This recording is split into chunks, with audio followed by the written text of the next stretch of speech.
Warahmatullahi wabarakatuh. Hai teman-teman, berjumpa lagi dengan saya. Sebelum saya menjelaskan tentang pelajaran pada hari ini, kita berkenalan dulu. Perkenalkan, nama saya Septia Aryani dari Universitas Pancasakti Bekasi dengan nomor NIM 18620501009, Prodi PAUD kelas reguler A2. Nah, di sini saya akan menjelaskan tentang latar belakang ketahanan nasional, falsafat dan ideologi. Nah, selanjutnya saya akan menjelaskan tentang pengertian latar belakang nasional.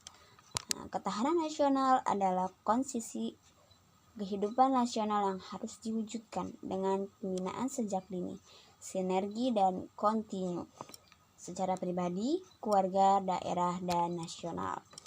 Nah, selanjutnya keuletan dan ketangguhan yang mengandung kemampuan pengembangan kekuatan nasional berdasarkan pemikiran geostrasi berupa konsepsi yang dirancang dan dirumuskan dengan memperhatikan kondisi dan konstelasi geografis Indonesia. Nah, selanjutnya saya akan menjelaskan tentang latar belakang ketahanan nasional. Yang pertama, latar belakang. Sejak proklamasi pada tanggal 17 Agustus tahun 1945, kehidupan bangsa Indonesia tidak luput dari gejolak dan ancaman, baik dari dalam maupun dari luar negeri yang dapat membahayakan eksistensi negara Kesatuan Republik Indonesia atau NKRI. Seperti agresi militer Belanda, gerakan separatis PKI atau DEI atau TEI, dan lain-lainnya. Jauh dari geopolitik dan geostrategis dengan posisi geografis, potensi sumber daya alam, serta jumlah dan kemampuan penduduk telah menempatkan bangsa Indonesia menjadi ajang persaingan dan perebutan oleh negara-negara besar, sehingga menimbulkan dampak negatif yang dapat membahayakan kelangsungan dan eksistensi negara Indonesia. Nah, selanjutnya, negara Indonesia adalah negara hukum yang bukan berdasarkan kekuatan belaka, dan kesemuanya ditunjukkan untuk menjaga ketertiban seluruh masyarakat Indonesia.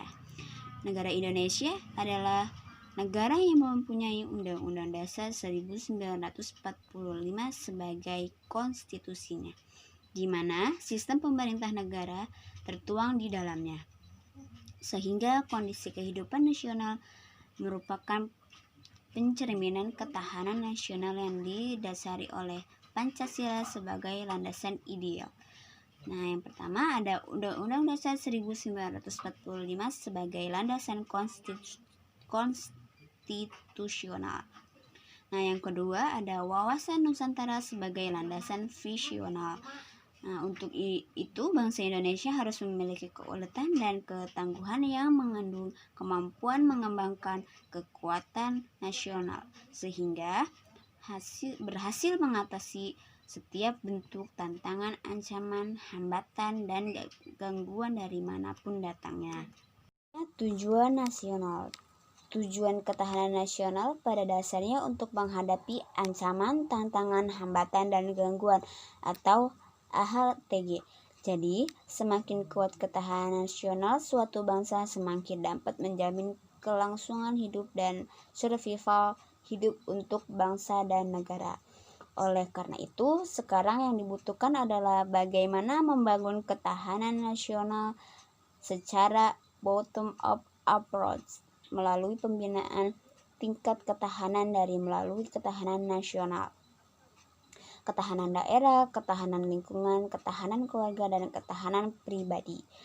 Dengan pembangunan ketahanan nasional melalui pendekatan dari bawah, maka dihadapkan pada tercapai kondisi keamanan nasional yang menjamin kelangsungan hidup bangsa dan negara, dan sekaligus pelaksanaan pembangunan di berbagai daerah.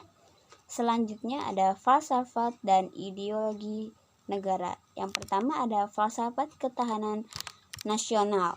Falsafat dan ideologi juga menjadi pokok pikiran. Hal ini tampak dari makna falsafat dan pembukaan Undang-Undang Dasar 1945. Alinea pertama menyebutkan bahwa sesungguhnya kemerdekaan itu adalah hak segala bangsa. Oleh sebab itu, maka penjajahan di atas dunia harus dihapuskan karena tidak sesuai dengan pri kemanusiaan dan pri keadilan. Maknanya, kemerdekaan adalah hak asasi manusia. Nah, yang kedua, ada alinea kedua menyebutkan dan perjuangan kemerdekaan Indonesia telah sampai kepada saat yang berbahagia.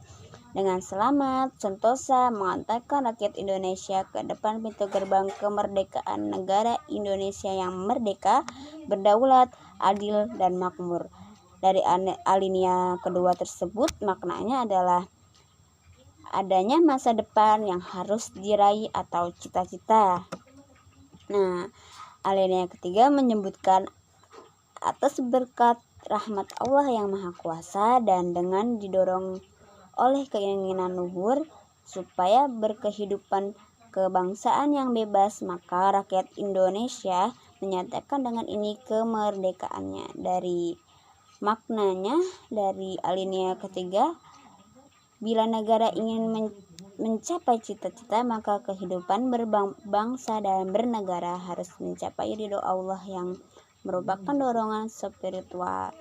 Alinea keempat menyebutkan kemerdekaan daripada itu untuk membentuk suatu pemerintahan negara Indonesia yang melindungi segenap bangsa Indonesia dan seluruh tumpah darah Indonesia, dan untuk memajukan kesejahteraan umum, mencerdaskan kehidupan bangsa, dan ikut melaksanakan ketertiban dunia yang berdasarkan kemerdekaan, perdamaian abadi, dan keadilan sosial. Maka disusunlah kemerdekaan kebangsaan Indonesia itu dalam suatu negara Republik Indonesia yang berkedaulatan rakyat. Nah, teman-teman, itulah pembelajaran pada hari ini. Terima kasih sudah menonton. Jangan lupa like, comment, and subscribe. Terima kasih teman-teman. Wassalamualaikum warahmatullahi wabarakatuh.